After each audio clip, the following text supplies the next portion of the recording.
Well, howdy, compressed air friends. Working on a refrigerated air dryer today. This is a Parker Dominic Hunter ERG400 refrigerated air dryer with the fancy pants Polestar controller. So, this one's been a little bit of an ongoing saga. We originally had refrigerant leaks. You can still see some evidence of it. We originally had refrigerant leaks right here at that solenoid valve, and right here at the solenoid valve there for the hot gas bypass valve. And I went in,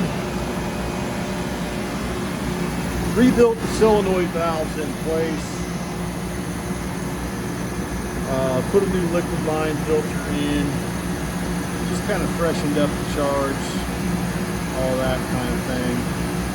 And when I went to start this dryer back up, the evaporator temperature was falling pretty quickly, and it was going into, see that? Yeah, fix that. But it was eventually going into a low temperature shutdown because the evaporator temp was getting too cold, and the dryer was like, nope, gotta shut her down. So I got to dinking around with some things, and it would do this whether it was in cycling mode or non-cycling mode. It didn't make any difference. It would hit that low pressure, that low temperature threshold, and that was it. And when I connected my gauges, I was like, man, suction pressure is just in the ground on this thing. I don't understand what's going on here. And naturally, I came over to the hot gas bypass valve, and I was like, hey fella, what's your problem? And I could feel the incoming refrigerant here was getting hot. Outgoing down here was pretty warm. Then when you got past this solenoid valve, it was not all that warm. And I was like, all right, well, I just rebuilt this valve. The internals of it are pretty good. So I checked the solenoid coil. The solenoid coil was not performing. So I got a new one, shoved it on there today, and it got better, but still not great. I went from freezing up and shutting down almost immediately to still freezing up and shutting down, but it would take a little bit longer. Occasionally it would cycle into standby before it would freeze up, but when you check the evaporator temp, which you can do very easily on these by holding these two buttons right here, and then you want to scroll to V5 right there, and then just hit enter. And that's the current evaporator temperature right there. And then you just get out by hitting this button here. So, checking the evaporator temperature, it was way low. It was down into like 24, 25 degrees. And I was like, okay, what in the world is going on here? And I was extremely tempted to condemn the hot gas bypass valve, but then I was like, well, that feels a little bit like firing the parts cannon, because I don't have a definitive reason as to why I want to replace it other than pressure no good. But pressure no good can be determined by a number of other factors as well.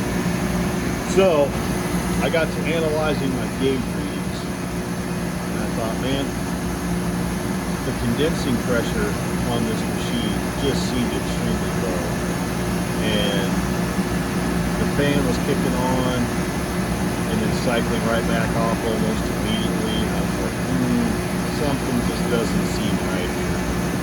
So I came over here to that guy, my adjustable fan pressure switch, and I adjusted it so that that fan doesn't kick on until about 300 psi of discharge pressure. And lo and behold, the whole system came to life. And it is to the point now where I holding a steady, about around 35 degree dew point. I'm in non-cycling mode right now, and that fan right there never kicks on. I shouldn't say never, I should say it rarely kicks on. The reason why it rarely kicks on is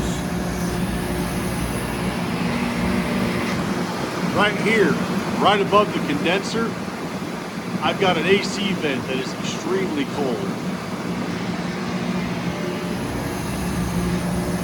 So that AC vent is pushing cold air down and blowing it right across that condenser. You can see those fan blades in there are moving, and that fan's not on.